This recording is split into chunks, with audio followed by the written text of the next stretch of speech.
alongside Dan Weldon, his teammate, who is third in the points and has 2 wins so far this season. In the second row, Vito Mira in car number 17, alongside Dario Franchitti, who was victorious a couple of races back at Milwaukee. In the third row, we have Elio Castroneves driving for Team Penske, and Brian Herta for the Andretti Green Team. In the fourth row, the winner last week, Adrian Fernandez in number 5, Darren Manning driving for the Target Chip Ganassi team in car number 10, occupying row 4. In the fifth row, Sam Hornish, who won the opening race of the season at Homestead, and Scott Dixon, who was victorious last year on his way to the championship. Buddy Rice, who is second in the point standing, starts inside row 6. Best Chevrolet qualifying effort from Felipe Giafone starts outside 6. There's Thomas Schechter with Chevrolet Power in car number 7, or car number 4, inside row 7. And Jacques Lazier for Patrick Racing in car number 20. In the 8th row, Townsend Bell in number 2. Alex Barron in number 51. Once again, we move now to row 9 on the inside. Tora Takagi in car number 12. And rookie Mark Taylor, he was the Infinity Pro champion last year. In the 10th row, Scott Sharp, the veteran, and outside the rookie, Ed Carpenter in number 52. And rounding out the field, A.J. Foyt, and with no time, Matsuura, he crashed heavily yesterday and will start at the back of the pack. Yes, he tore that car all up. They had to get the backup car out. He really didn't get hardly any time on the racetrack. This race, 225 laps, 362 kilometers. Tony Kanaan is on the pole. Last year, Scott Dixon was the winner. He's looking forward to do that again. The pit window, 67 to 71 laps. They could go longer if they have some yellow flags. This is a 1-mile racetrack, 1.6 kilometers. The front straightaway, back straightaway, you can see the length there. Banking is 10 degrees in the corners. That's not quite as much as we see a lot of times.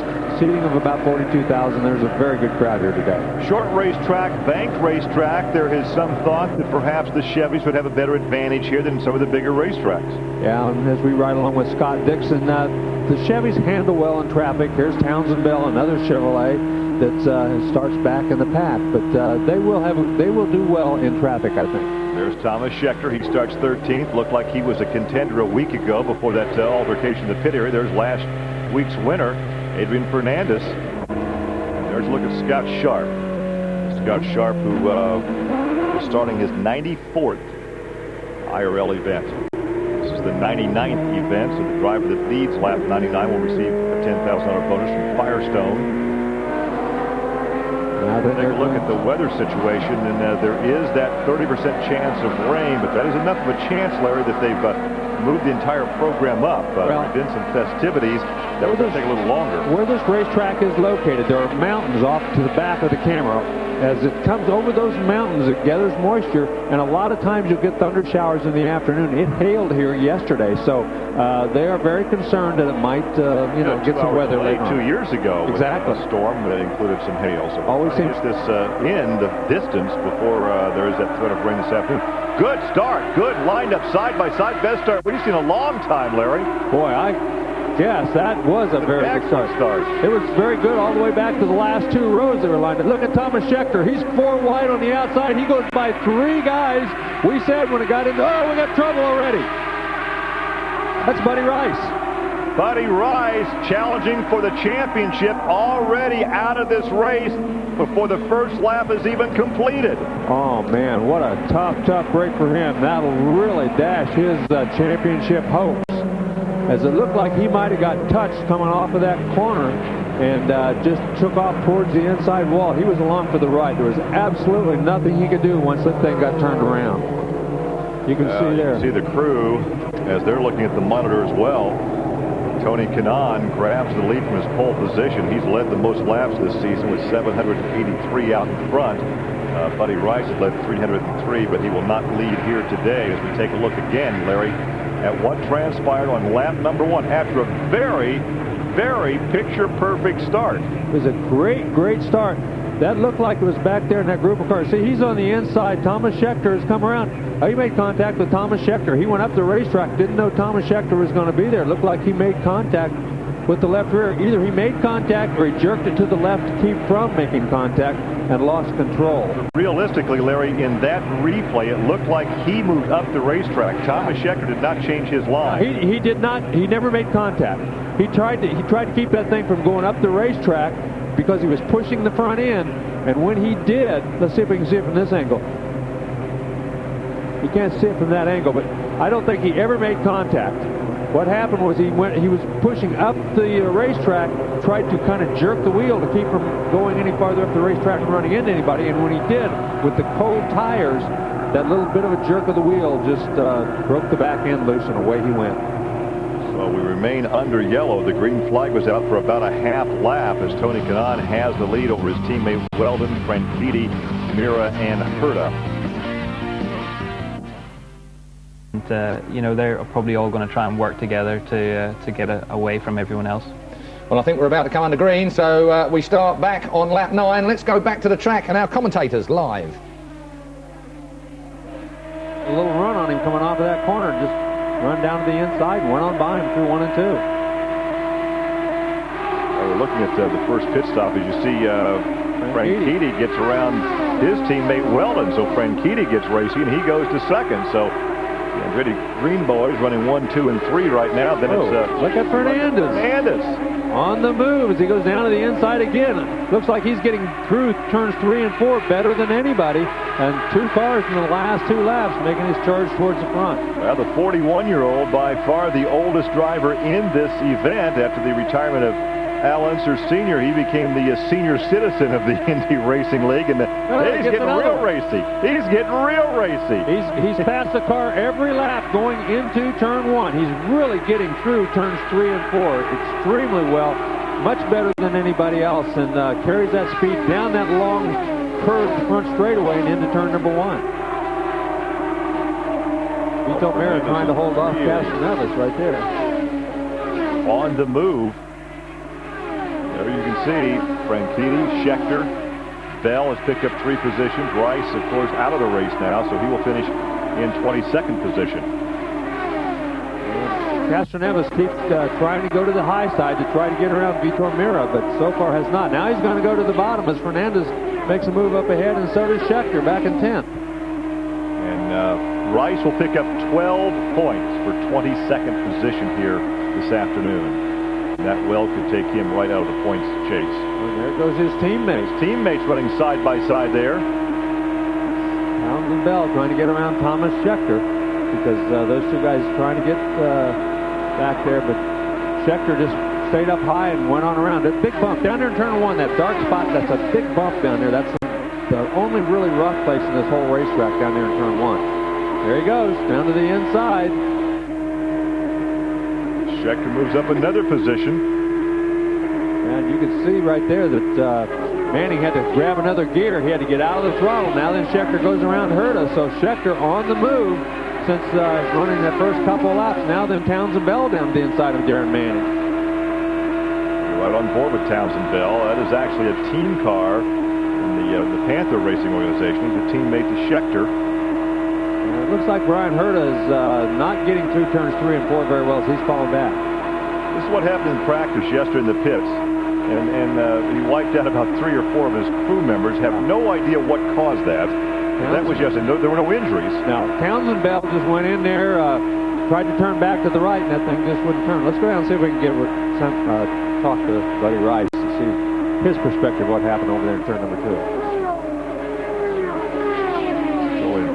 Garage area to hear from Buddy as we're working in the last 18 of the 225 schedule. Keep in mind now, halfway through this race, and there's the things that happen when you start in the middle of the pack like that. I'm not sure what happened. Just stepped out on the exit of 2. Just could have been the wheel, the air was traveling or whatever. But it's unfortunate for our team, and it's not very good for the championship right now. How bad is the car damaged? It's got the right rear corner on it, so I don't know if we'll be able to fix it or not. But we'll have to wait and see. But I doubt it. Buddy Rice out of the hospital. The crew, by the way, now frantically moving behind him. Tough break for him, but it does. That is why nobody wants to start back in the pack. You want to be up front. Top 3 or 4 cars around you, but if you got 15 cars in front of you, the air sometimes, especially up here, can do funny things. There's less downforce on these cars at this high altitude. This is this racetrack is a mile high, 1.6 kilometers high. So it's not nearly as much downforce. There's not nearly as much horsepower either. These cars lose horsepower at these altitudes, and they lose downforce. Probably the lack of downforce was something he wasn't expecting coming off of that corner. Well, Tony Kanaan continues to lead this thing over Dario Franchitti and Dan Weldon. Fernandez is up to 4th.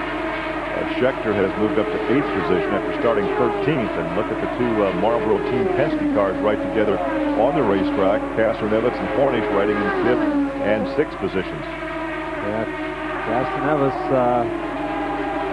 big challenge now by his teammate Sam Hornish, who very well known as one of the best racing guys, best traffic guys in the business. He really likes to race when there's lots of traffic and cars to be passed. And look at that, he started up high, did the dip and dive, got down the low side to make the pass. Well, now the question maybe he didn't make the pass. See, this is what happens when you get out there in that air. Sometimes the air, it slows you down, and you can get up the side of somebody, but then going on and finishing the pass is something that's a lot more difficult. So the Penske drivers run side by side for a full lap and a half. That one section of the racetrack has been ground down where the color is different down there. Now just by the nose of that car, Hornish takes the advantage and now takes the position. Turn 2, coming off of turn 2 is one of the trickiest parts of this racetrack. This racetrack is banked 10 degrees in the corners, 7 degrees in the front straightaway. Only 3 degrees in the back straightaway, so it flattens out back there where Rice spun out. Well, you can see the damage to the right rear of Rice's cars. The race continues with Tony Kanaan out in front. Working on lap number 24, the scheduled 225. We started to say, Larry, before that interview that we went down there to hear from Buddy Rice, that 113 laps would constitute a full race if weather does become a factor. We had to end the Indianapolis 500, the 88th running of the greatest spectacle in racing, 20 laps early because of just some violent storms that hit the central Indiana area that afternoon. Certainly hope we go the distance here this afternoon. Speaking of distance, there's the distance between first and second, and already he's climbing up, meaning Kanaan, to the back markers. We're going to have some traffic to contend with here shortly. Franchitti hanging right with him. That's A.J. Foyt the 4th, right in front of Kanaan. He gets out of the throttle. Going to make a little better run at him down the front straightaway. There's 3rd and 4th as Weldon hangs on, and Fernandez, after that terrific start, passing 3 or 4 cars on the start, is kind of falling into a pace there behind Dan Weldon. And there's a look at your top 2 about to make a pass under Foyt to put A.J. a lap off the pace, and in doing so, Franchitti closes in on his teammate. Now, Franchitti was victorious this season at Milwaukee. We're hearing from the garage area there is just too extensive damage to car number 15, so Rice's day is done. He'll collect only 12 points. That's a tough break, but that was, you could pretty much tell that when you looked at the car. The right rear of the left rear was damaged very, very badly, and right rear, damaged very badly. And it's pretty tough to, you just take a chance of going out there and crashing against what you do, and there's no sense doing that. Leaders going by Scott Sharp. Scott has won at least one race over the last 7 seasons, but it does not appear that he'll be a factor for victory lane this year. And there's some question with Team Kelly as to whether they'll actually be in competition next year. They say they have a sponsorship package, but other rumors are that this will be the last season for Team Kelly. Live coverage from Pikes Peak International here in Fountain, Colorado, just south of Colorado Springs. You can see some moisture on the limbs there. Wow, Fernandez. Very busy up there. A lot of lap traffic. As you can see there, he's in and out of that throttle as they're in the lap traffic. That's Weldon down to the left in front of him. And he's trying to figure out how he can get around those guys. Franchitti has taken over the lead through that traffic. Franchitti becomes the second leader this afternoon. Franchitti has gotten around Tony Kanaan. 29. And all that traffic. Like everybody's dicing up there. And you can see there was about 3 lap cars up there. Then 4 cars on the lead lap, all dicing each other down that straightaway. Kanaan leading the first 28 laps of this race. Now his teammate Franchitti sets the pace. There goes Fernandez around Weldon. As he too used that traffic to get a little bit of a run, and now then he's up to 3rd as Weldon drops back. Looks like Team Penske back there also up there challenging right now. And Hornish gets squeezed up toward the wall there as he goes by. There's the number 27 car for Franchitti pulling up behind toward Takagi. Yeah, he's going to go to the inside and probably make short work of him as Takagi just moves over and lets him go. This is only a 1-mile track. This is the pass for the lead in traffic. Oh, man, they split. Ed Carpenter is in the middle. And then they got Kanaan got stuck. He had a guy on the outside, right in front of him. And they had Dixon right in front of him as well. Dixon right in front of him. He had Carpenter on the inside of him, Dixon in front of him, so he had to get out on the throttle, and Franchitti just kind of snuck through as he was in the right place at the right time. Dixon back in 20th position. Yeah, not a very good run for him. He's had not been a very good season, period. He's the guy that won the championship last year. So Franchitti leads Kanaan. Fernandez is third. Hornish has gone to fourth. Weldon has dropped to fifth. And Sam Hornish, as we might have suspected, he's very good on these short little ovals where where you can dice and pick and choose and do some passing in traffic. And he's moved up very well right now into fourth position. Well, Hornish may have qualified better had we had qualifying yesterday with the practice speeds. He started this race back in the 9th position. He began the year by winning in his debut with Roger Penske at Homestead, and the season kind of went downhill from there. Well, there's after 11 races, Kanaan, you can see the point standings, and certainly Buddy Rice didn't help himself any today with that crash that he had. All he can do now is hope that there's some misfortune in that number 11 car. Kanaan's going to have some problems sometime during the remainder of the year, or he's going to no doubt win this championship. It's difficult for a race driver who's very aggressive, very assertive, to go into a different conservative mode. But right now, the Kanaan team, the Andretti Green team, is in a win the championship mode. He's not going to take any undue chances out there. Somebody wants to challenge him for a position, he might at this point in the season let him go for it. Right, that's Matsura. That's Fernandez's teammate that he just went around. Matsura, after that crash yesterday, not having a good run, started near the back, is not going all that well.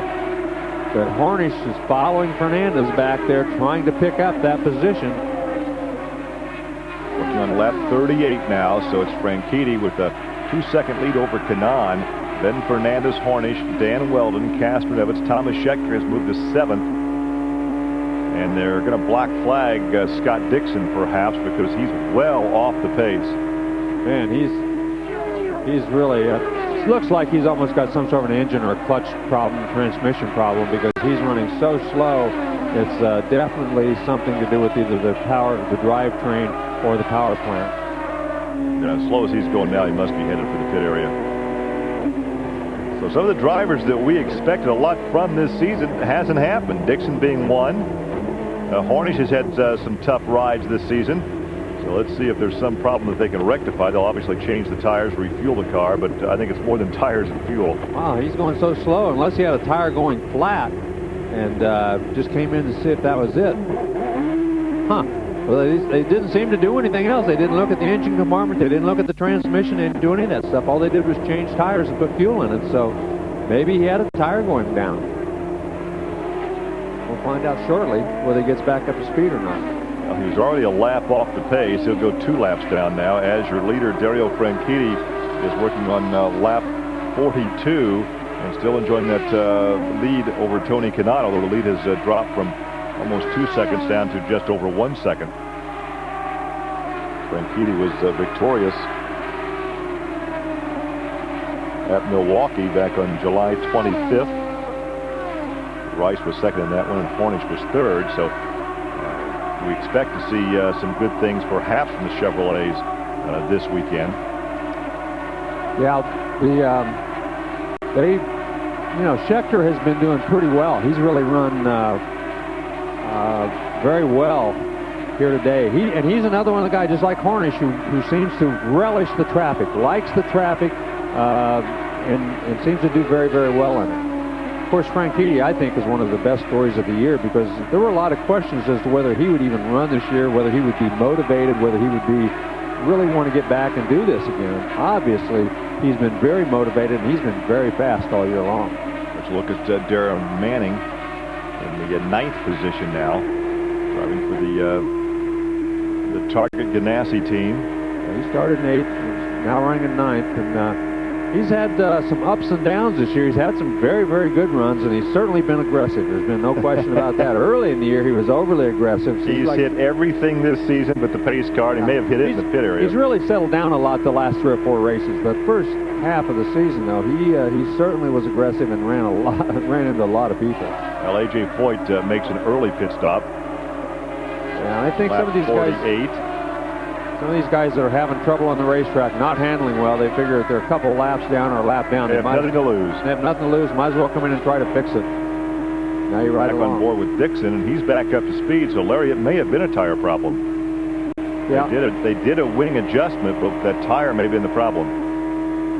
Well, could have been either one, but I have to feel like he had something wrong with it. As slow as he was going, it almost had to be something in the tire area, because a wing adjustment will not slow you down as slow as he was running. I mean, he was crawling around that racetrack. Well, he's a couple laps now off the pace. As you run on board with Dixon, working on lap number 50 of a 225 lap scheduled event. There is Franchitti.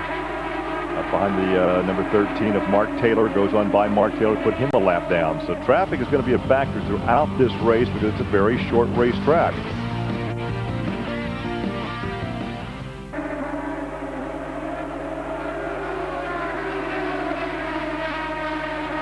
Dario Franchitti continues to lead this thing, but his lead over his teammate Tony Kanaan is beginning to narrow. In fact, at one point he had a 2-second advantage. Now it's well under 1 second.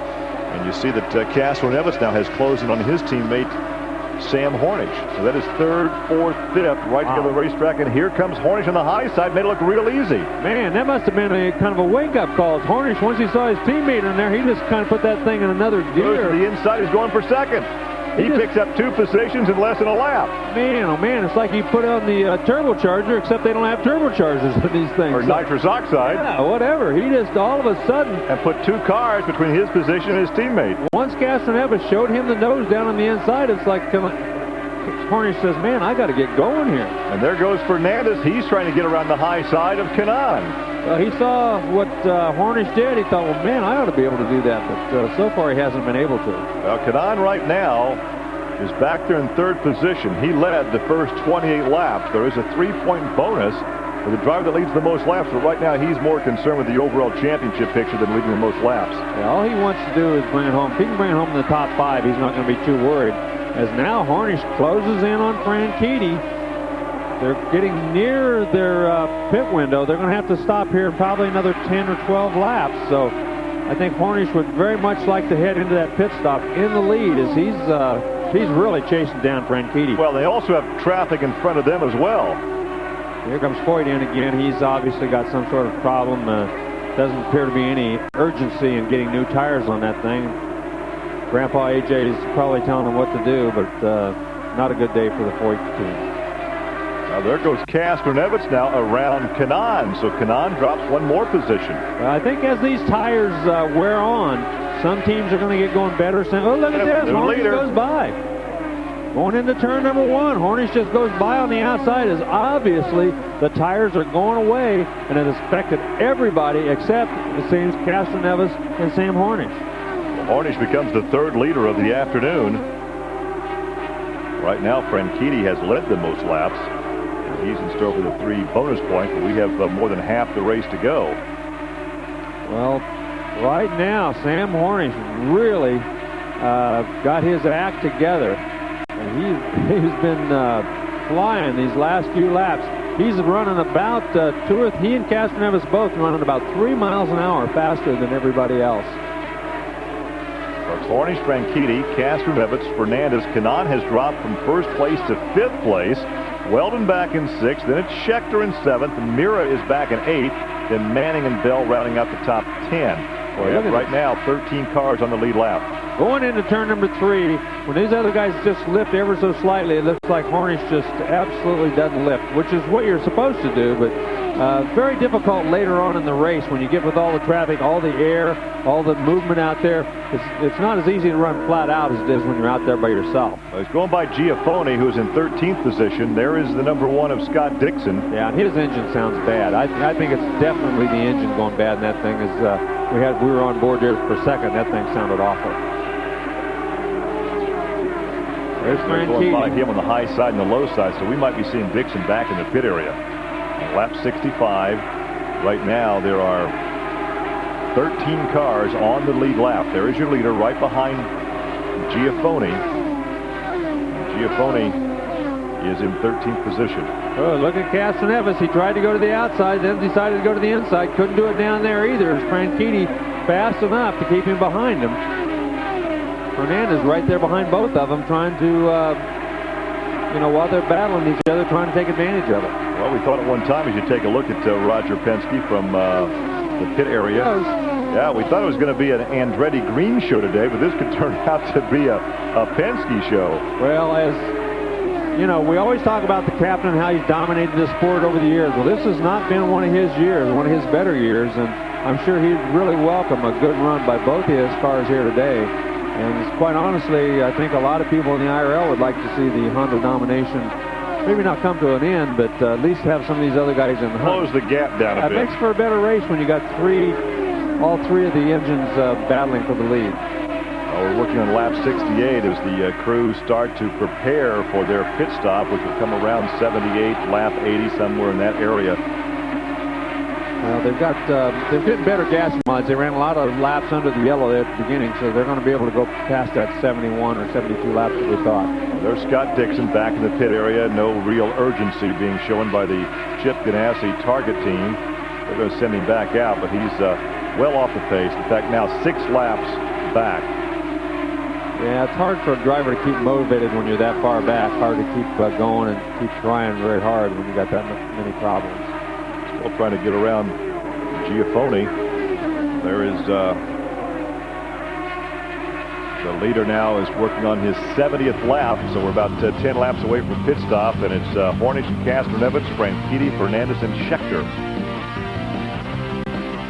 So in lap 69, Thomas Scheckter has moved up to 4th position, so he has improved his start from 13th up to 4th. And look at that, he moves to the inside of Fernandez. And this is the battle for 4th, and he noses on by. So right now, Chevrolet again with something to smile about. This same thing we saw last week. He was on the move last week, had a great opportunity to challenge for an up-front podium position, and then had that miscue in the pit area. Right. He's been fast in the races themselves. This Pennzoil Panther team has always been very, very quick on the racetrack, and this year has been no exception. It's just when it comes to race setups, I think these guys have got things figured out as well as anybody, especially late in the going, like they are right now. Hornish, though, was a very good driver when the tires went off. Scheckter's another guy who is very good when the tires go off and the grip goes down a little bit. Well, right now, you're looking at Franchitti off the onboard of Scheckter. Franchitti is 3rd. Scheckter is now 4th. Fernandez is 5th, then Weldon. Your leader is still Hornish, and his teammate Castroneves rides in 2nd. Franchitti is right in front of Scheckter. Scheckter running that little bit higher groove than Franchitti, trying just to build up a little bit of momentum to get up there.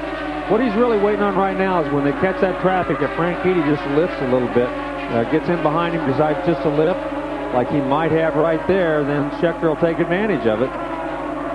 Well, they're waiting for Scheckter to pit in about 3 laps. He'd like to make this pass on the racetrack. Well, lost the air on the front end and pushed up on that one. He sure did. As soon as Franchitti came down in front of him, he lost the air. And look how much ground he lost. He lost probably 8 car lengths. But better that than losing the whole thing and going into the fence. Well, it was just a case of losing the downforce on the front wing. The car started to push. He had to get out of the throttle and lost that piece of real estate there on the racetrack behind Franchitti's work on lap number 73. Live coverage from Pikes Peak International Raceway. We'll expect pit stops most any time here, Larry. Yeah, as you can see, Schecter's moved up into 3rd position, or 4th position. He's behind Franchitti, so he's had a good run. And look at the 2 Penske cars, nose to tail, as Castroneves has made up some ground on Hornish here over the last several laps. Townsend Bell has made his pit stop early. That's part of the Panther racing team. It looks like Castroneves may decide he wants a piece of the action here. Maybe he'd like to lead this thing for a lap or 2 before he makes a pit stop. Yeah, and he's running the bottom line. Hornish running up a little bit higher on the racetrack, so we'll see if Castroneves wants that lead bad enough to sneak down to the inside of him. Thomas Scheckter pulls off the racetrack and heads for the pit lane. The Penske crew is getting ready for these 2 drivers right now that are running 1 and 2. There's a look at the Pennzoil Panther team. Well, I'm sure he's very aware of the mistake he made last week. He doesn't want to do that again. Very clean, very good pit stop that time around. As here comes the number 3 of Castro-Neves. So the captain brings in second place first. They did not bring the two cars in together.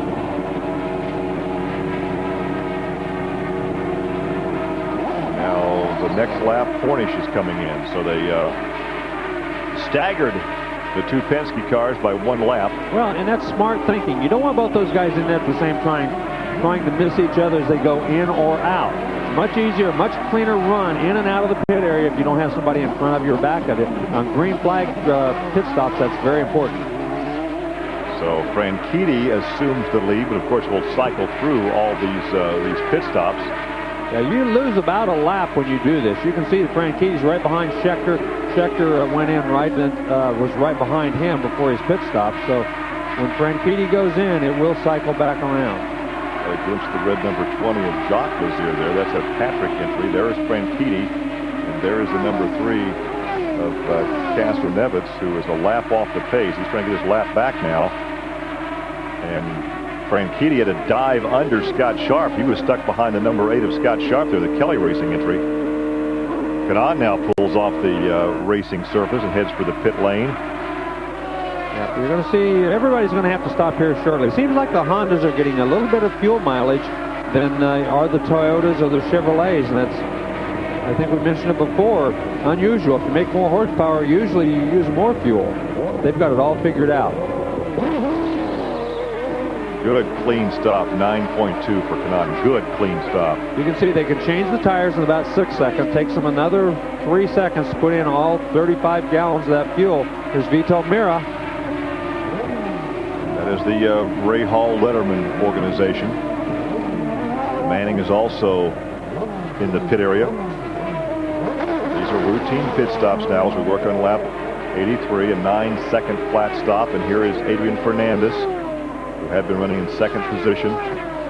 So far, the pit stops have gone very smoothly. Remember a couple of races ago, we had guys running into everybody in the pit area, running into each other and everything else. But they've staggered these stops today, but not all at the same time. Because they're on the green, you can do that. You don't all come in at exactly the same time. There is your leader off the pace in the pits now on lap 83. That is Franchitti. Up. That's a mistake. Well, at least he got it stopped in time. Scheckter did not. But what happened was, again, they tried to pull that fuel hose out of there. It got stuck, and they were telling him to go. He was paying attention, though, and stopped in time that he didn't pull that hose off and ruin his chances. Watch again, Larry. Watch the guy on the left front, the guy on the right front, excuse me, on the left side of your screen. He's the guy that tells him when to go. And you'll see the fuel guys, the fuel guy, he pulls his hose out, the vent guy gets stuck. See, he jerked it right there. He jerked, and it didn't come. And when you jerk, that's when the guy on the right front tells you to go. And it just didn't work out that time. It cost them some extra time, but at least they were paying attention. Watch it again. As you see those guys, they jerk it, and it just doesn't come out. And you can, really, Franchitti was anticipating a little bit because the guy got his hands off the tire and started to say go. And just as he did that, they noticed that he wasn't going anywhere. And the guy did hurt his leg. That left rear tire hit his leg. They're looking at his right knee, but doesn't appear that anything too badly wrong with him. He's going to pull the helmet off anyway, and they're probably going to bring some medics down and look at his knee. He didn't get run over, but it did hit him. Let's look at rookie Eddie Carpenter and the Achiever team. That's the Red Bull operation. Hornish is back out in front after this sequence of pit stops. Lap 87. Oh, they killed the engine. They're restarting the engine, so that's a costly error. That'll take another 5 or 6 seconds, and on the racetrack, that's a whole straightaway. Carpenter's came up through quarter midgets, sprint cars, silver crown cars with USAC, and went to the Infinity Pro Series. There's a look at Thomas Scheckter, and Scheckter right now is in third position after that pit stop. Started 13th. He's now presently 7 seconds behind Hornish, so we'll keep an eye to see if that gap begins to narrow. Yeah, he's running about the same kind of speeds. He's running a little bit faster than they are right now. On the last lap, he was a mile an hour faster than Hornish. So we will see if that continues. Franchitti, however, had the fastest lap on the racetrack at over 165 miles an hour last time around. Well, Franchitti back and forth. Fernandez is 5th. Kanaan is 6th. Right now, we have two Toyotas out in front with Hornish and Castro-Neves, and the Scheckter Chevrolet is back in third position. I don't think we've had a time all year when we did not have a Honda in the top three. And right now, fourth. You have Honda 4th, 5th, 6th, 7th, and 8th right now. You got a Chevrolet in 9th with Townsend Bell. A Toyota is 10th with Manning. The other Chevys are back in the 12th, 13th, and 14th position. So right now, the poster child for Chevrolet is Thomas Scheckter. And Thomas Schecter's running some very good laps. He's running 163.5 miles an hour every lap. That's faster than anybody else. Let's look at the back of Bobby Rahal. Standing on the wall is his other team driver, Buddy Rice, watching out of this race this afternoon.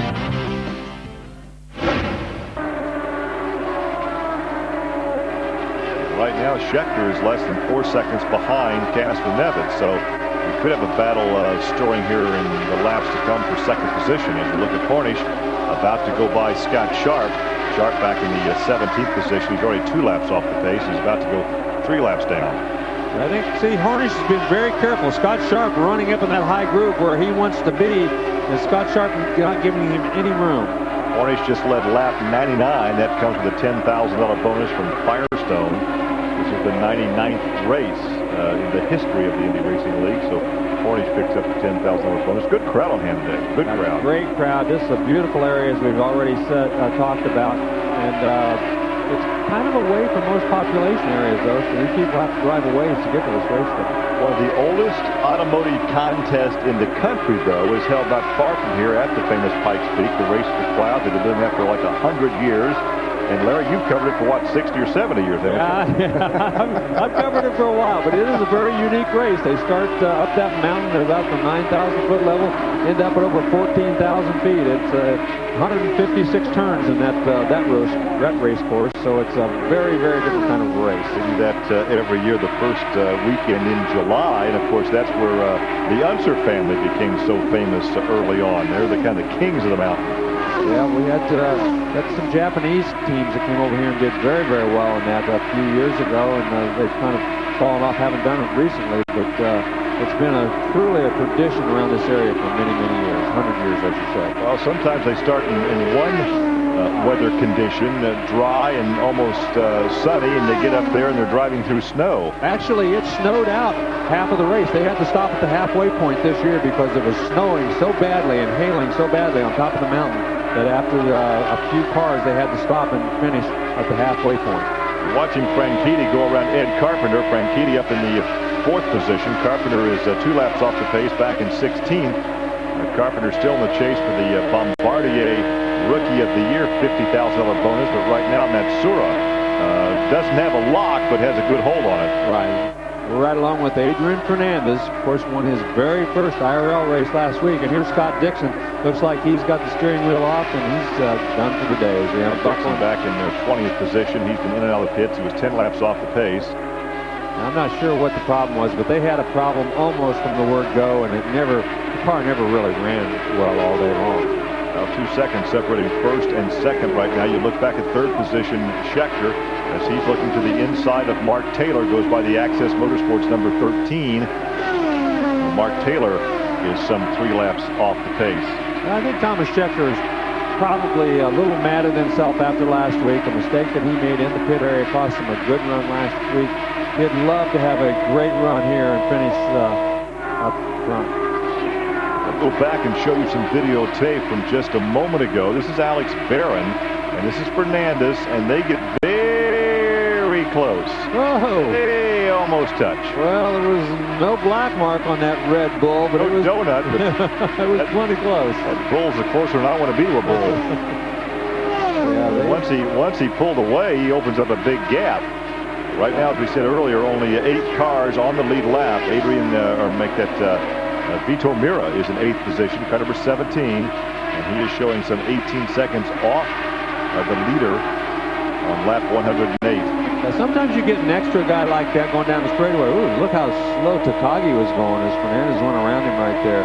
That air kind of plays games with him. It'll actually suck you towards that guy, so you got to be a little bit careful when you're going around the guy. But it can also act as a cushion as you get up close to the wall, too. Sometimes it can push you away from the wall, but at the same time, it could suck you into the guy next to you. Well, it depends on how many marbles you have up against the wall. The marbles will take you up there. The air might give you a little bit of a cushion.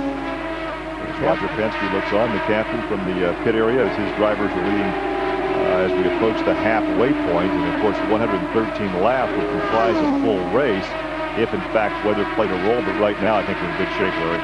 Yeah, it doesn't appear that the clouds have not started building as Takagi. We saw how slow he was running a couple of laps ago. He's pulled into the pit area now to make some adjustments to that thing and hopefully get some more speed. It's not uncommon, though, that we have showers and thunderstorms in the afternoon on what starts out to be a perfectly beautiful day. And as we've talked about, the clouds building over the mountains and they're kind of rumbling over here, and it's turning out to be a very slow pit stop. Looks like they're telling him to go, and he's talking to somebody saying, "Hey, I don't think I want to go back out there. I think this thing's running too slow. This car's not fast enough. I won't climb out." You can see the crew members are looking from the driver over to Mo Nunn, who's he's talking to on the radio, and they're probably listening to the conversation. And he's saying, "Hey, you know, if you can't fix this thing, I'm not going to go out there and run it 20 miles an hour off the pace."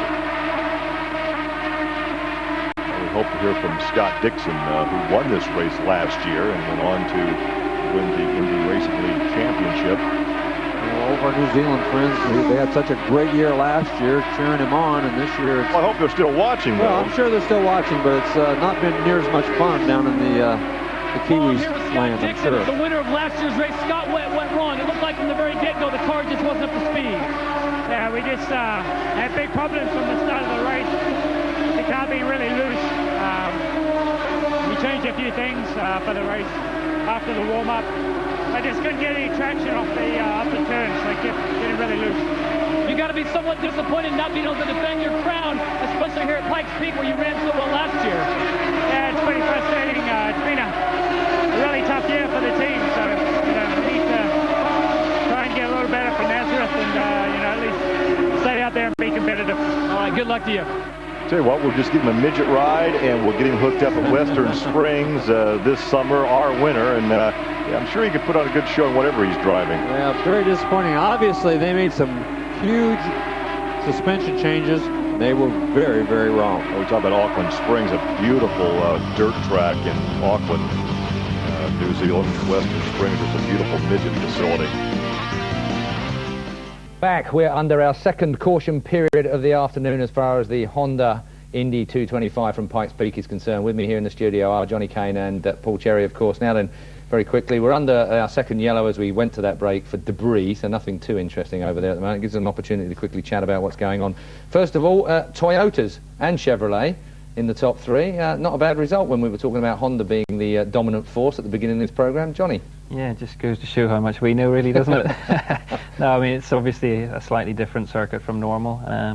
The Penske cars seem to just come on song as the fuel load came down, but even though they've taken on a full fuel load, they're still doing quick times, so they've obviously found a good setup.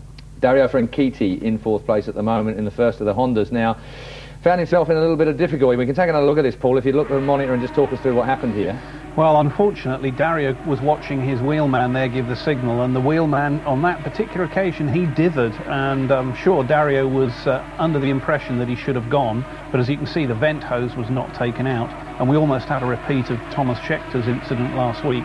Fortunately, everybody was pretty quick on the case here and got the car stopped before the hose got pulled. Got to say, Dario was fairly quick on the case. When you're in go mode, it's a bit difficult to cover the brake again that quick, isn't it? Yeah, it is. I mean, luckily they both had quick reactions. Kyle took his hand away initially and realised that it was too soon, and Dario had started to go, so a tenth of a second either way. Can I kind of throw a bit of a thought in here, really? I mean, when you see, obviously, the F1 guys, you've got a situation where they've got a board hanging across the front, as we saw just there.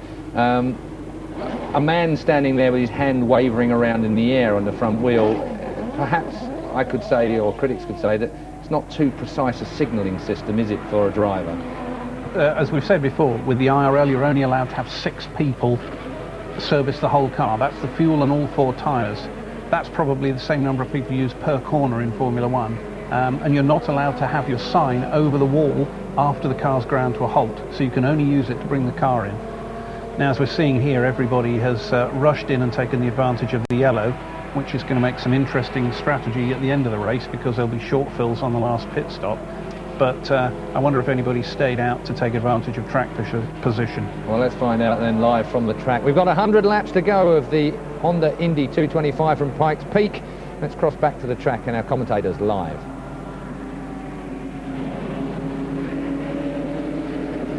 Weldon and Franchitti. Our second yellow of the afternoon. This is for debris. We had a yellow back on the first lap. If you've just joined us, you've not heard us call the name of Buddy Rice, who was second in the point standings, a 3-time winner this season and a 5-time pole position winner.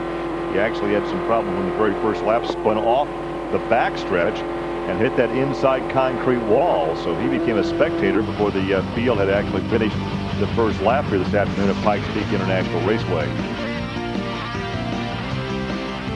Emergency vehicle still on the racetrack under this yellow. They're brushing the track, sweeping the track.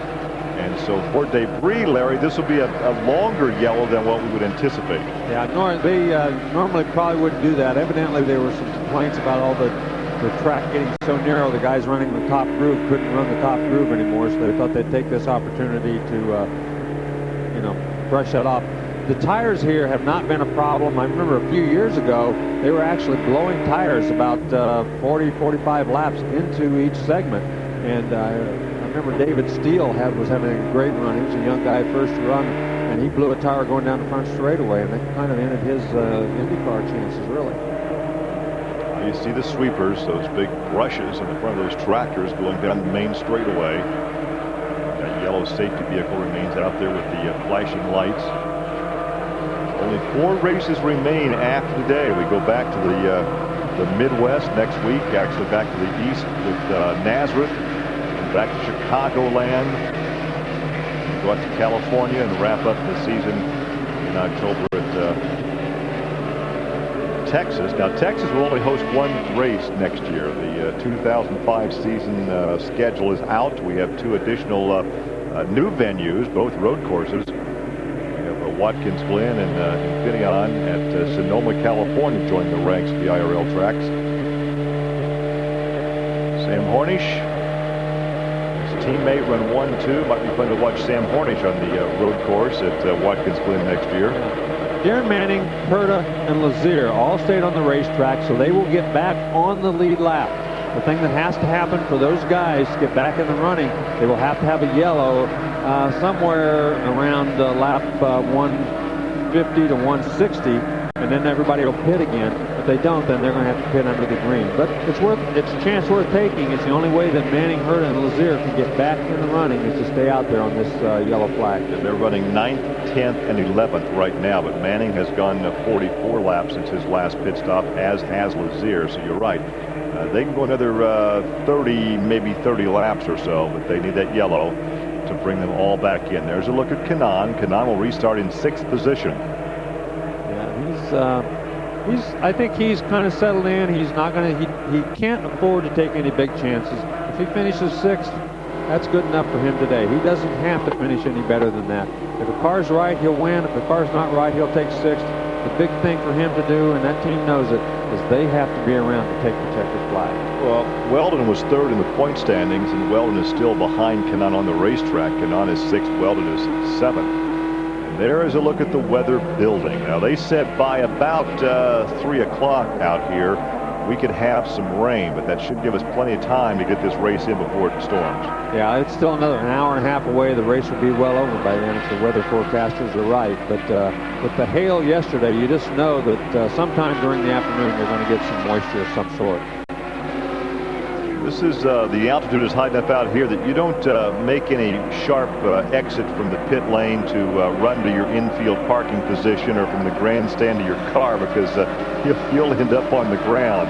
The air is very, very thin out here. Yeah, the weather, you're right, the air is very thin. That's one of the reasons that there's less power. You get less air into the engines. So because of the less air going in, you have to recalibrate the injection. You have to make sure you have everything set right. You can fry these engines. If you don't calibrate the fuel intake correctly, you can fry them in just very, very quickly. Well, here comes the restart, and Castro Neves looks like he's playing some games with his teammate right here. Well, Schechter, everybody was trying to get a little bit of a run right there. Looks like Franchitti did better than anybody else as he goes to the outside. Now Schechter to the inside. And look at Fernandez to the outside. There's Schechter. There's a look at Castro Neves. And it looks like Schechter may go to 2nd. They're side by side down the backstretch. Well, we'll see who gets to. Yeah, he got a good run into turn number 3. Castro Neves had to let him go. Now then, Well, Franchitti snuck by both of them. Franchitti gets up to second. Scheckter is third. Fourth is Castroneves, and here comes Fernandez in fifth. Wow, where did Franchitti come from? While we were watching those two guys battle, Franchitti came from way back in the group. Fourth or fifth. Yeah, fourth or fifth. And look at this.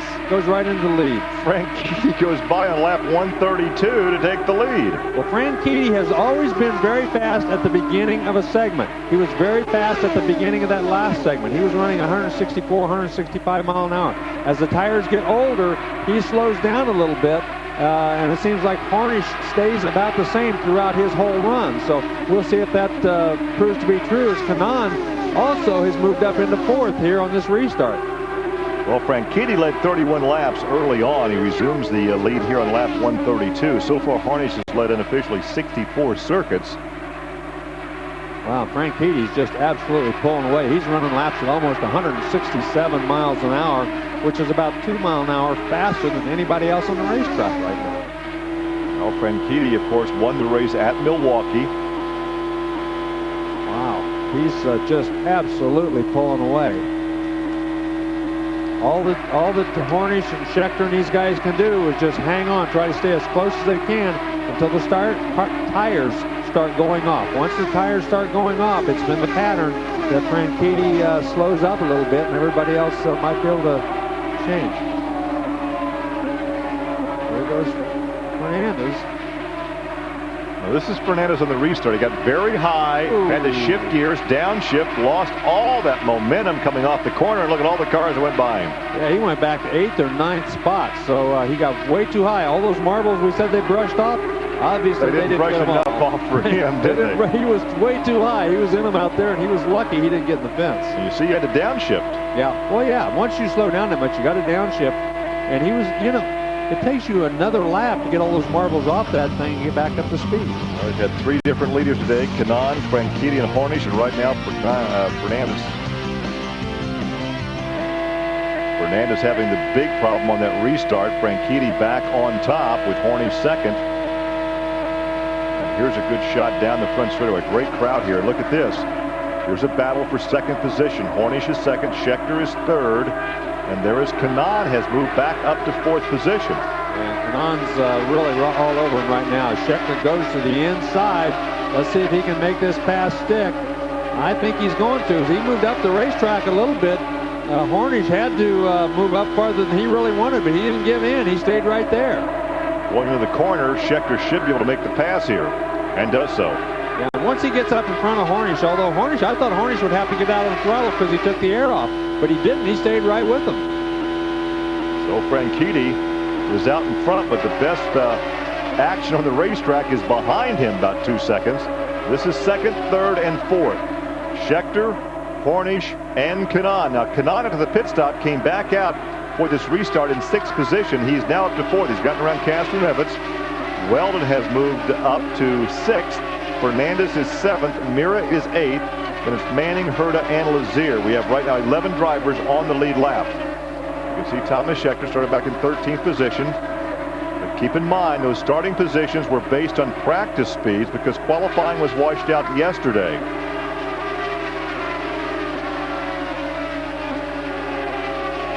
The gap now is 1.8 seconds. There is Franchitti. He is your leader. He won at Milwaukee earlier this season. Yeah, he's having a very, very good year, and he's very strong here at the beginning of this segment. He's just really been on a tear since that last pit stop. He got obviously the kind of tires that he wanted, the stagger that he wanted. Everything is just right. Scheckter able to kind of hang with him. Kanaan's now moved into third as he got around Hornish in the last lap.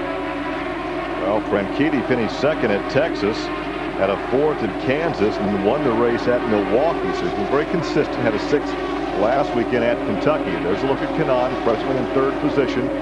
We talked earlier about him being on a cruise championship mode, but right now he's back in the thick of a battle for a win here this afternoon at Pikes Peak. Well, he's in the mode to take whatever the race car gives him. If the race car is feeling good enough, if it's fast enough, and he can pass them easily and move up, then he's going to do that. If he's going to stick his nose in someplace and take a chance on crashing, absolutely will not do that. He's just going to ride along if that's what has to happen, because he knows how important it is to make it to the 225th lap. Well, Larry, right now we have a Honda leading, a Chevy is second, a Honda is third, and a pair of Toyotas back in fourth and fifth. So in the top five, we have all three engine manufacturers, which I know the IRL officials like to see. Yeah, here comes Fernandez after that disastrous restart, falling way back. He's been passing cars left, right, and center. Now then he goes on the outside of Dan Weldon and made that look pretty easy. That was a position change. Now he's up to sixth. Weldon drops to seventh. Now he sets sail for Castroneves, who is in fifth position. That's Castroneves up there in front of him, and he starts to close on him. Yeah, and you can look see back at the top of the scoring serial, number 27, Franchitti. Yeah, you can see fifth, fourth, third, and second, all right in front of him. Franchitti was the only one you couldn't see for that IndyCar cameras. He's out about a second and a half, although Scheckter has chopped off about 0.3 of a second off of that lead here in the last couple of laps. And there is Hornish. Hornish right on the rear of Kanaan, and this is on lap 148. Well, here's what's happened. We're 24 laps into this segment. Hornish gets better and better. I don't think he necessarily gets better and better. Everybody else slows up ever so slightly. He maintains consistent. He's very consistent. He's got that race car set up very consistent. It stays the same speed from the start of the pit stop, from the very entire first lap. sequence. Yeah. Oh yeah, for the whole thing. So he's just now coming back when these guys start slowing down a little bit. Franchitti was running 168 miles an hour after that very first few laps after the pit stop. He's now down to 163 and a half. What you're saying basically is, while other cars slow down, the consistency is there with Team Penske, so he's running about the same. The race really comes back to him. Exactly. As we look at the speeds, Hornish is running 164 and a half. Schecter's running 164 and a half. Franchitti's running 164 and a half. So Franchitti just had to get to the throttle right there to get around Giafone. Giafone goes 3 laps, now 2 laps off the pace. You can't compare every lap, but as a general rule, Hornish has maintained that 164 and a half mile an hour lap, and some of the other guys have fallen off. Now then, he's going to have to get out of the throttle right there as he goes around Giafone. Once again, you have second, third, and fourth in the same picture.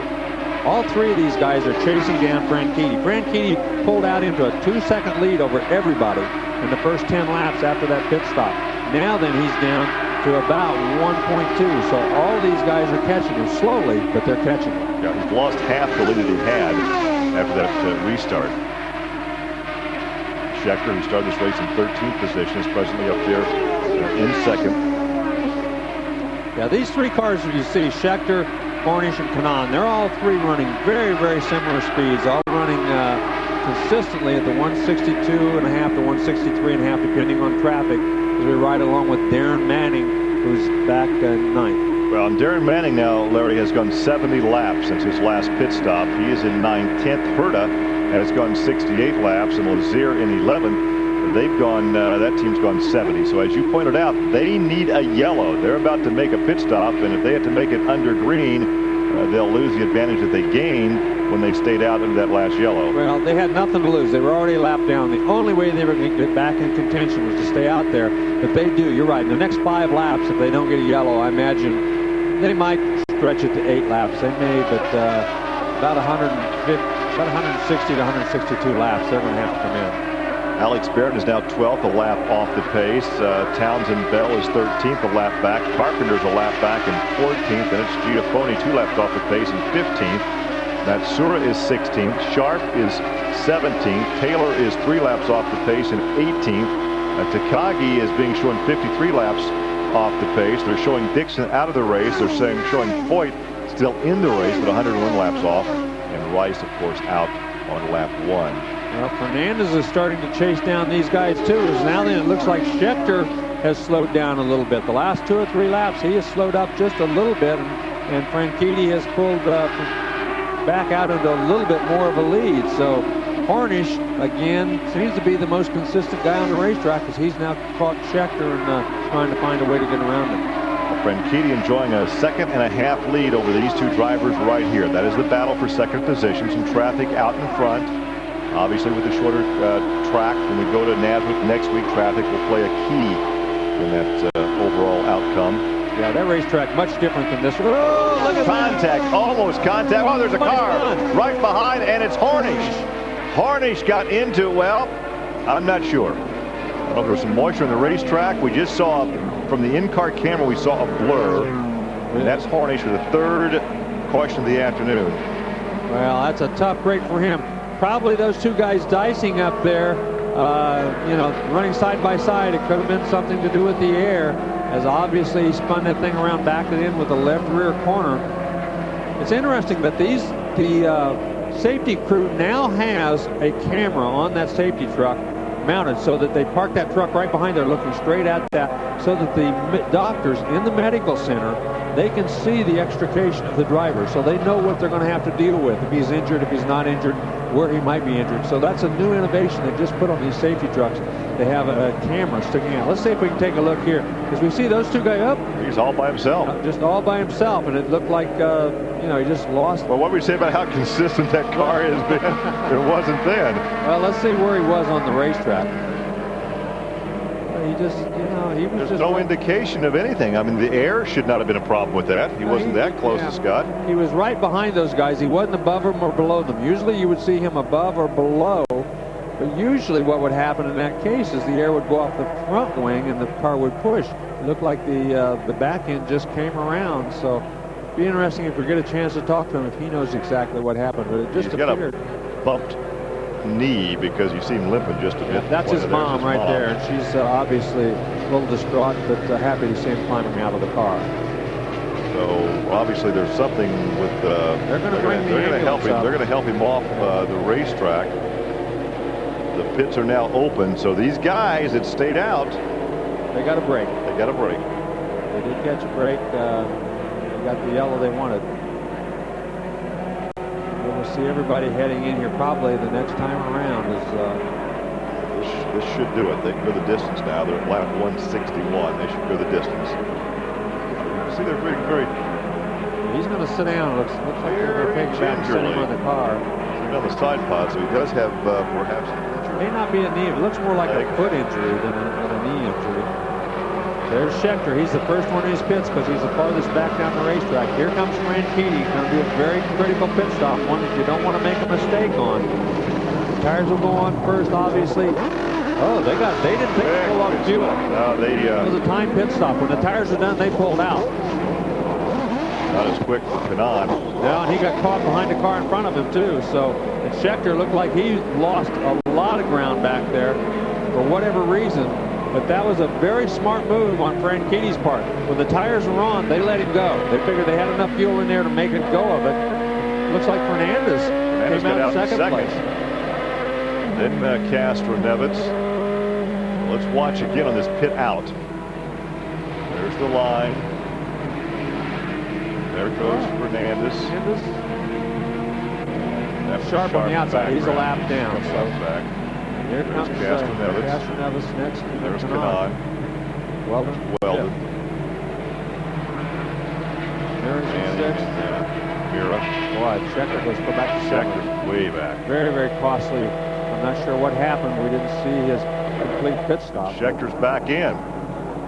Well, whatever it was, obviously they had another. Didn't have much to lose by coming back in, but that may have been it. But sounded like he shut the engine off. Certainly, there's no rush. They shut the engine off. Something's wrong. See, there's oil. See the wing? There's something coming off. It looks like, well, I don't know. Maybe it's just rubber off the tires, but. They're being heard. There's a half shaft that's come loose on the left rear of that car, and the half shaft may be on the racetrack. Broke the half shaft. Maybe that was the problem when a lot of times when you launch out of the pits, you launch under those rev limiters. You can hear them revving the engines. They push the rev limiter so that it's missing out. When you pop the clutch and take off, it can break that half. What else can happen to this team? Oh, I don't know. What a tough break. That's a terrible break for him. This is when he came out the first time, just a lap ago. See the left rear tire? Yeah, it's not going spinning. anywhere. It's not spinning. You see the smoke coming off the right rear. Smoke's off the right rear. The left rear is going nowhere, so he broke the half shaft when he took off out of the pit area. How about those gals and guys in that remote truck getting all this great video to show us? Yeah, they've done a terrific job catching everything that's going on out there, and you're right. During the Olympics, guys and gals, I'm holding up a 10 right now for all the good video you're giving us. That is Hornish in the ambulance going back to the infield care center where Dr. Henry Bach, the medical director, will have a look to see. Yeah, let's hope it's just a bruise and not something that's going to be put him out. I probably, he was at least walking on it or standing on it a little bit, so maybe it was just a very bad bruise, probably on his foot. He hit with the left rear and then it probably slammed the left front into the wall. Hopefully we can hear from Thomas Schechter on another miserable day in a race outing for that young man from Cape Town.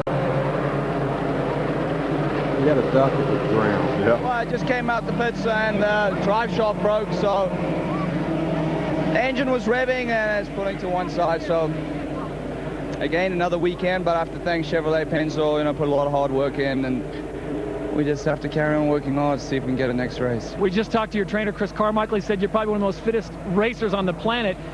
What is the reason for all these snake bites? It's just unbelievable. I'm not sure, and maybe I can spend some time with the guys at Carmichael and they can rub off some of that Lance luck on me, and hopefully we can get it together next couple of races. All right, wish you best luck. We'll see you next week.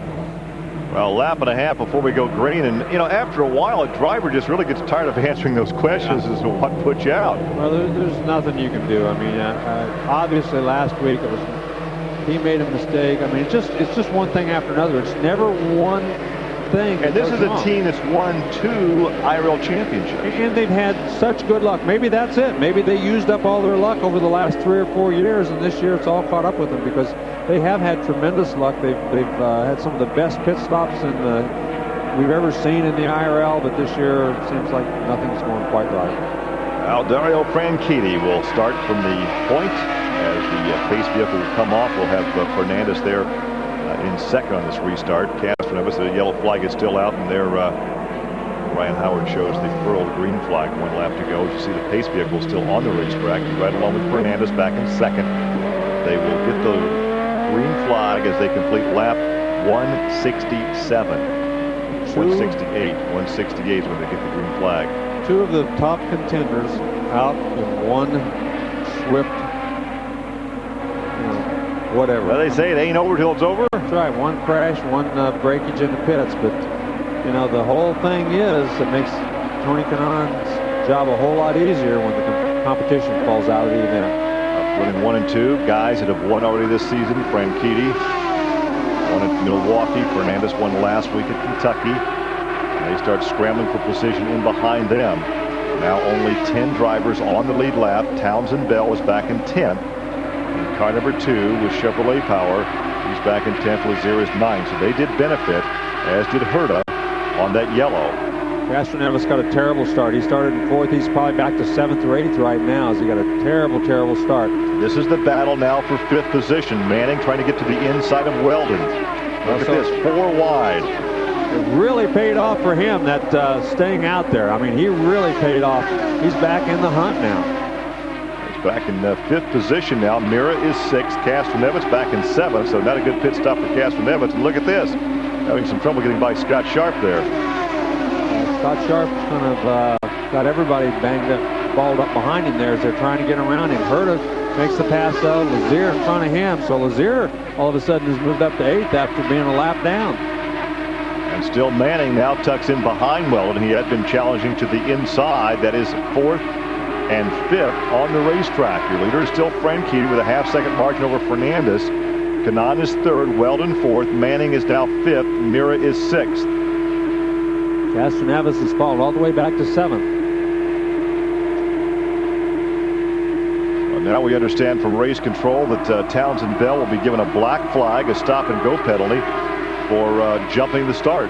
Well, it's a tough break for him. Everybody, that's what everybody tries to do. You try to get the advantage without raising the ire of the officials. Obviously, whatever he did was he got caught a little beyond what everybody else did. So Bell back in 10th position on the lead lap. He will now fall to a lap off the pace when he makes his stop and go. As you're right, with Adrian Fernandez, who is in second place behind Franchitti. Then it's Kanaan, Weldon, and Manning after 172. Dario Franchitti leads the Honda Indy 225 at Pikes Peak, and we are on lap 180 as it is at the moment of the 225. You join us back in the studio with Johnny Kane and Paul Cherry. Now, very quickly, Thomas Scheckter, if I can, if there was any luck around, it would all be bad for that man, that's for certain. Let's take a look at this. Did it all on his own, didn't he, in the Penske car when it was all looking so good? That's our man, Mr. Hornish, yes, who normally is a bit of a high-side specialist. Here he just got caught out. Johnny and I were just talking about this, and it seems that maybe it was an aerodynamic problem, being a fast car and a slow car, making a bit of turbulence. We did talk about the aerodynamics with the thinner air and the like here. Does that have any bearing in this particular type of incident? I mean, there was obviously two cars in front of him, but they weren't that close, and he looked so good up to that point. I know, and I mean, he did quite a good job of trying to save it, but I think that the faster that you go on a racetrack, the further back the turbulence goes, and I think he's just been a little bit unlucky. The two cars have created quite a big hole in front of him, and the whole car's just lost a bit of downforce and got away from him. Dash for cash now, though, isn't it? I mean, that's it. Everyone's pitted now under the third yellow. They're all fueled up to the top to the end of this race. Dario looking in good shape as well, despite that little bit of a ricket that they had in the pits a little while ago, but back under control now, Paul. Yeah, they definitely got themselves back together, but they've taken a bit of a gamble because they just literally changed the tyres and fueled until that moment and called it out. So if he's got enough to the end, I think we'll probably find out in a minute. Okay, well, I think we can go to Roger Penske in just a moment or two, because they're trying to line him up down in pit lane to try and find out his bird's eye point of view from pit side. Pardon the pun there, Captain Birdseye, as he's known here. What is the situation with Penske? I mean, they didn't look like they were going to be the men to beat this weekend at all. It's after the practice times were taken, because qualifying was washed out, of course. But sure enough, they've managed to get to the front of this race until Hornish went off a moment ago. As we've always said about Penske, you've got a fantastic team, steeped in tradition, but they're very, very competitive. And Roger will not be impressed this year that he's got the second best engine out there.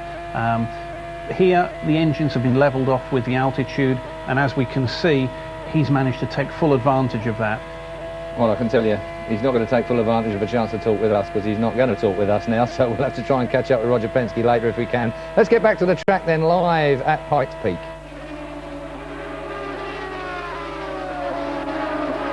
Miller was that jack man for Franchitti that got hit. He injured his right leg. I'm not sure how severe that injury is, but that is Mike Miller, the jack man for Franchitti. Franchitti continues to lead that thing now. He's led on 3 different occasions, led for 31 laps back early in the go, and then led another 35 laps. And now he's taking the lead at lap 132, and now we're at lap 187, and you see the margin between first and second. They can go the distance now on the fuel they have on board. Absolutely. No more pit stops. Everything's going to go from here on out with what you got. Right now, Franchitti seems to be as fast as anybody on the racetrack. He and Fernandez running about the same speed, as well as Kanaan. But the real question is going to be Franchitti's tires, as they have gone off after the other pit stops. It usually started about right now after about 30 laps. He's slowed up a little bit. Fernandez seemed to be like Hornish. He stayed about the same speed. We'll see if that happens. If it does, that's good news for Fernandez and bad news for Franchitti. Well, Franchitti's margin is only 0.4 of a second. You saw how close it was there on the racetrack as you take a run through those that are in the top 10 positions. Townsend Bell still in 10th in car number 2. And those a lap off the pace would be Bear in the 11th. Carpenter's a lap off the pace, as is Matsuura. Taylor and Giafoni are 2 laps off the pace. Sharp is 3 laps off the pace, and those out of the race are Scheckter, Hornish, Takagi, Dixon, Foyt, and Rice. And look at this. In traffic to go by Matsuura, and the gap closes down. Here comes Fernandez. Yeah, Fernandez got through that traffic just slightly better than Franchitti did. Closed in on him quite a bit. Got about half of that lead away. There's a Lazier, who right now is the highest Chevy on the racetrack. That's that Patrick Racing in 20th. Car 20 is in 8th position. That's the team that ran the Speedway, the 500, with Little Al. Then Little Al retired. They put Jeff Simmons in the car for one race, and this is, I think, the third race for Lazier. But that team has just not been up to the expectations, what we would anticipate from a Patrick organization. No, they really have never gotten in the groove. They've never gotten their act together, so to speak. And Lazier, I think, is a great race car driver. He's done a lot of the bravest. He's one of the bravest, no question about it. And but he's just never been able to get that thing going. And I'm not sure whether it's. Well, even Little Al couldn't get it going. No, nobody has, and that leads you to believe it's a team and not the driver. As they go by Giaffoni, to put Giaffoni now 3 laps off the pace. Again, the gap, just that length right there between first and second, as the Fernandez team looks on from the pit area, as Michael looks on from the pits. The Honda Indy 225 from Pikes Peak in Colorado. Penske Racing Sam Hornish caused our 3rd caution of the day, and we can now hear from his boss, Roger Penske. Well, it was hard to see on the television. It looked like he was going to go back under car 8 and maybe got out of the throttle, and the car got light on him, and he spun it. There was nobody around him. It was just one of those unfortunate things. We were running real well, and just that's racing. This is the...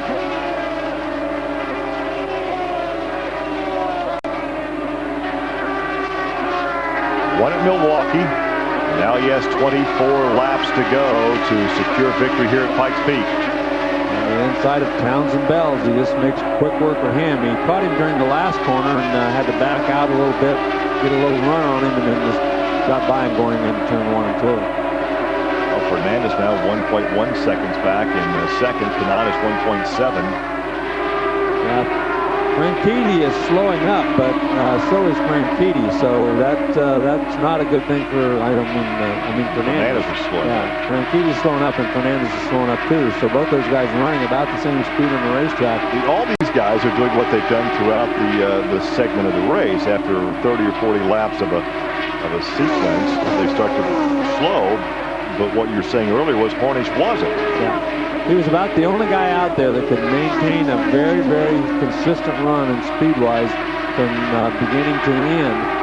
And I thought Fernandez 2 segments ago had done pretty much the same thing, but obviously this time the tires are going off on him the same as they are Franchitti. As he's behind farther now than he has been any time since the last pit stop.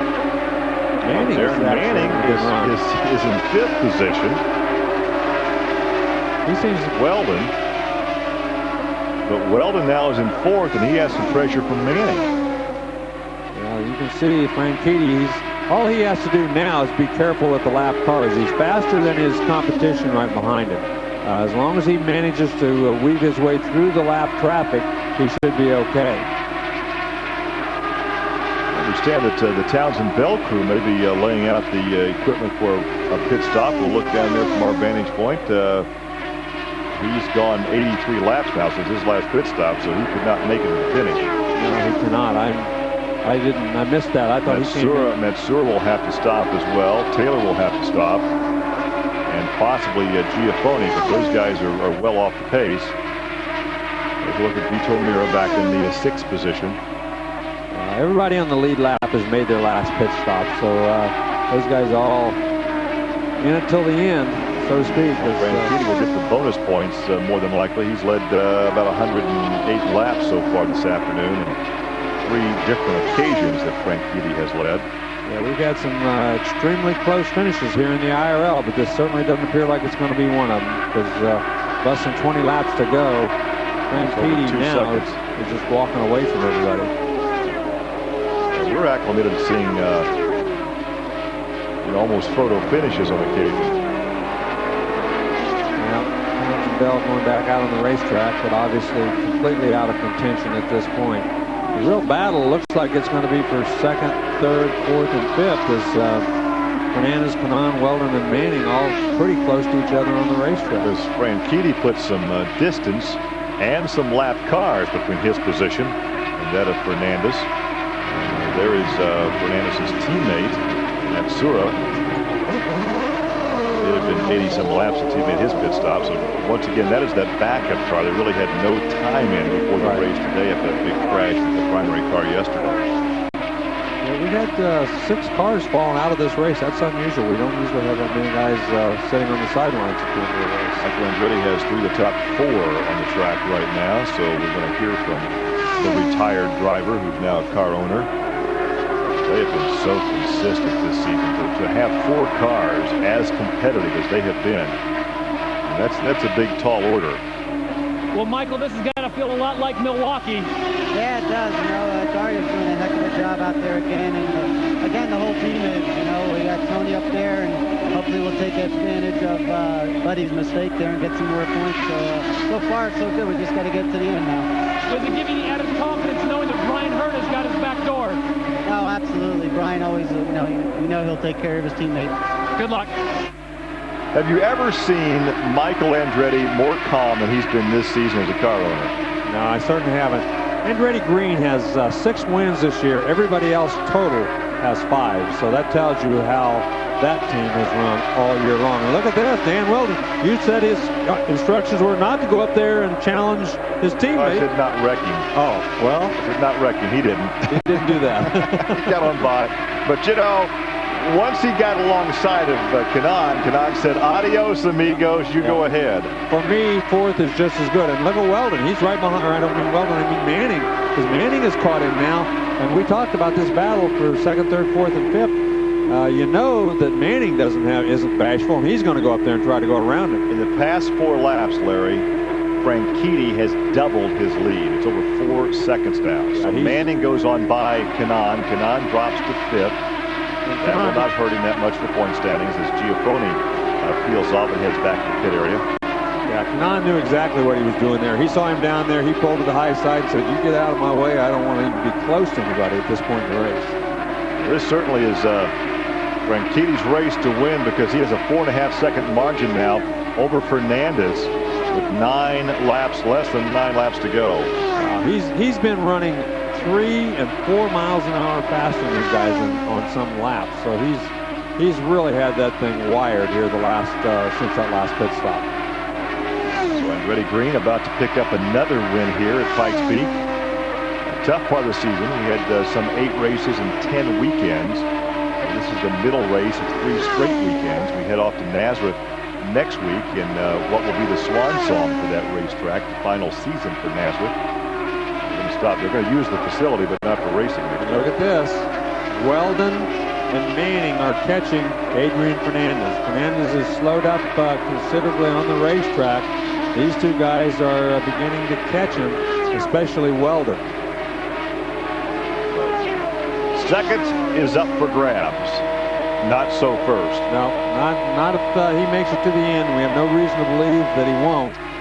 So Fernandez now has his hands full trying to hang on and hold up Dan Weldon and Darren Manning. This could well be the largest margin of victory this season. We've had a couple of races finish under yellow. We had one race of 1.4-second advantage, but this looks like this is going to be the biggest margin of victory. Right now it's 3.9 seconds. That had been 4.6. Yeah, we're just not used to seeing a guy run away like Franchitti has here in the last 40 or 50 laps. He's just absolutely walked off on these guys. He got out there about a 1.5 second lead. Fernandez hung with him for quite a while. And then after, I don't know, the last 2 laps, he just absolutely walked away from him. There's a look at Klein Tools, Jim Beam car. That is Weldon back in 3rd position. So Weldon trying right now to move up in the point standings. He was 3rd. Look at Manning. Manning is pulled right up behind these 2 guys as he's trying to make a statement with his Toyota and for his team that they are not out of this hunt and they still want to be in the battle.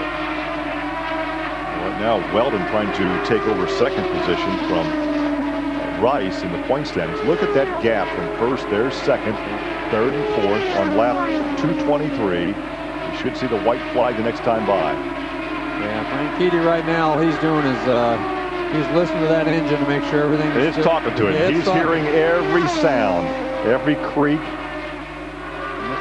They're telling him just to be cool. Everything is great. Just one more lap.